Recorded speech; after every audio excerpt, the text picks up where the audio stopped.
Centre of এক্সিলেন্সের জন্য FIFA আমাদেরকে $8 million অনুমোদন দিয়েছে।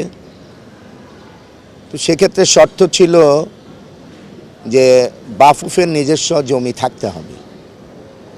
আর সেই অনুযায়ী আমরা বাংলাদেশ সরকারের ক্রীড়া মন্ত্রণালয়ে জমির ব্যাপারে আলোচনা করলে আমাদেরকে কক্সবাজারে প্রথমে একটা জমি দেওয়া হয়েছিল। সেটা পরিবেশ অধিদপ্তরের অনুমোদন হয়নি দেখে বিগত সরকারের আমলে পরবর্তীতে আমরা সেই ভূমিটা আর পাইনি। এর পরবর্তীতে আমাদের যখন আপনার ইন্টেরিয়র গভর্নমেন্ট আসলো তখন আমরা পুনরায় সেই ব্যাপারে আবার দরখাস্ত করলাম। আমাদের কমিটি আসার পরে আমি অ্যাজ এ গভর্নমেন্ট রিলেশনস কমিটির চেয়ারম্যান হিসেবে এটা নিয়ে অনেক কাজ করেছি।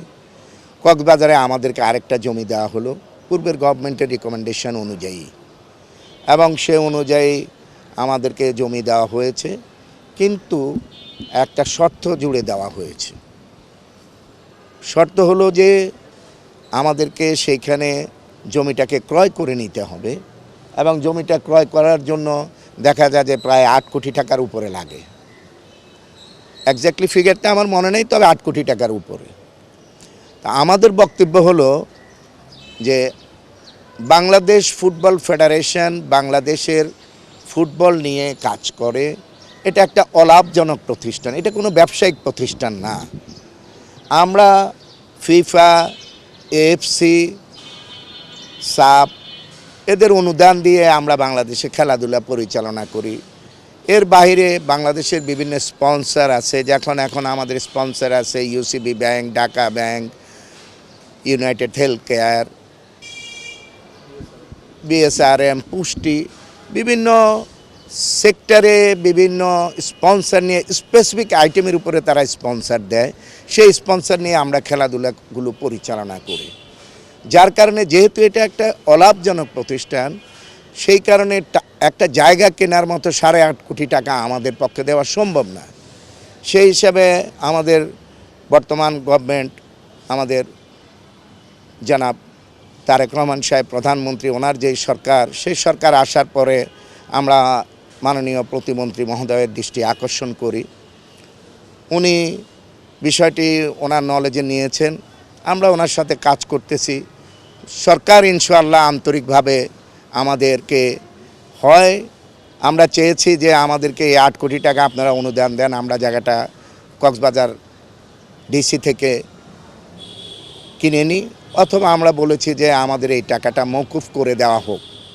সরকার যেই সিদ্ধান্ত দিবে সেই সিদ্ধান্ত অনুযায়ী ইনশাআল্লাহ আমরা আশা করি একটা পজিটিভ সিদ্ধান্ত হবে, এবং সেই সিদ্ধান্তের ভিত্তিতেই আমরা অচিরেই জমিটা পেয়ে যাব, এবং আমাদের এই এক্সিলেন্সের কাজ আমরা শুরু করতে পারবো। কারণ ফিফা বলেছে যে আমাদের যদি নিজস্ব জমি না হয় তাহলে তারা ফান্ড উইথড্র করে নিয়ে যাবে। তা আমরা আশা করি মাননীয় প্রতিমন্ত্রী মহোদয়ের সাথে আমাদের আলাপ আলোচনা হয়েছে, আমরা এটা নিয়ে কাজ করছি। ইনশাআল্লাহ উনি একজন ক্রীড়াবান্ধব, এবং উনি নিজেই একজন ফুটবল প্লেয়ার ছিলেন, জাতীয় দলের সাব জয়ী দলের ক্যাপ্টেন ছিলেন। ফুটবলের জন্য উনি কাজ করবেন, এবং আমাদেরকে এই সেন্টার অফ এক্সিলেন্সের জায়গাটা পাওয়ার জন্য উনি ব্যবস্থা করে দিবে। এই ব্যাপারে আমরা মাননীয় প্রতিমন্ত্রীর এবং গণপ্রজাতন্ত্রী বাংলাদেশ সরকারের কাছে আমরা আকুল আবেদন করছি যেন অচিরেই আমাদের এই সমস্যাটার সমাধান হয়। আমরা সময়টা এক্সটেনশন করে 2026 পর্যন্ত করেছি। এটা গতবারেই সময়টা শেষ হয়ে গিয়েছিল। যাই হোক, আমাদের রিকোয়েস্টে অনেক চেষ্টা করে আমাদের প্রেসিডেন্ট ধ্যান দরবার করে ফিফা থেকে টাইমটা এক্সটেনশন করে নিয়েছে।